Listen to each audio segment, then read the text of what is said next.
Yeah, you know what? I'm not even gonna really title this one. We're just gonna go. Um, Sometimes it's the smallest things that happen that can leave a really big impact, whether it's in a game or in life or whatever. Like I said, we really had disliked Gwen, but I think it tied it up really beautifully for her and turned her character around a bit towards the end there, even though it was, yeah, like you said, a bit quick, and that's maybe my fault more so than the story. You know,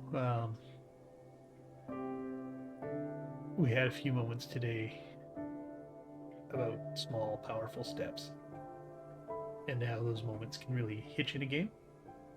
We went from Gwen wanting to see her old home to taking her there and her not being strong enough to go in, and then her realizing that she had felt a weakness and she needed time to process, which she did, and she ended up going back, which seemed to have unlocked some, at least from the way I saw it, some darker memories, and she'd uh, she'd thought of, you know, doing the Spiritfarer's job on her own, which I'm glad she did because that would have not been the story I wanted for her or the game. Um,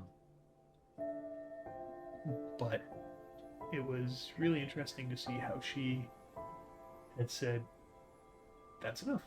It's time." And if you haven't been in that situation, I'm a little jealous of you, and I hope you never really are put in a situation like that. It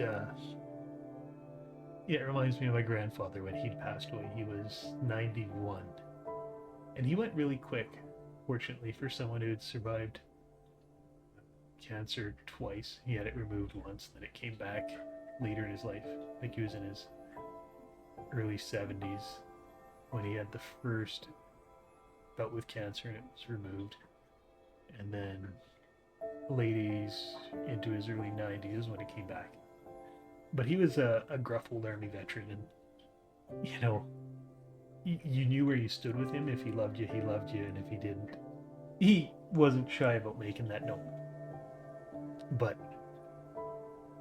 there was a story my dad had told me about when he passed. Unfortunately, we weren't there when I wasn't there when he passed away in the hospital. We were in town, but I wasn't at the hospital when it happened. But my dad had recounted the story about him laying in bed, and he'd had his oxygen mask on, and dad was sitting by his bedside. I believe mom was sleeping in the room where he was in palliative, and he'd woken up and he tapped his breathing mask, which he didn't need, like he could breathe on his own, but it was there to supplement his oxygen.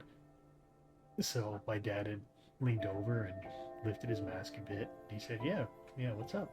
What's going on?" And apparently he looked around the room, and again, understanding that he was a gruff old army guy, he he looked around the room and he said, "Quit crying, you pansies! Like I'm older than God for Christ's sake." And he closed his eyes and fell back asleep, and he never woke up. And I know that that's the way he wanted to go out, and I'm glad that he got to do that on his terms.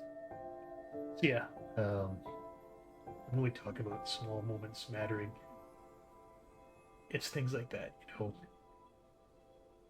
The memory that you'll take of someone when they leave doesn't necessarily have to be a bad thing.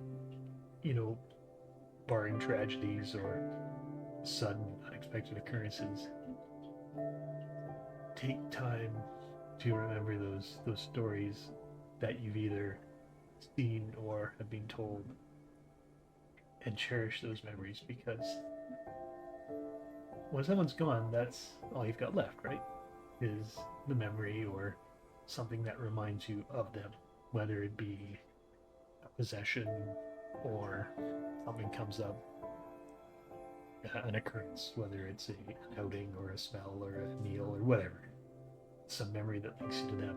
So those are things really to hold on to. So, yeah. Um, that being said, thanks for tuning in, and I'm glad that you're here today or you've taken the time to watch this after the fact. Make sure that you take care of yourself and you take some time just for you, because you don't always get those moments and you got to make the most of them. Have a great rest of your day, everyone.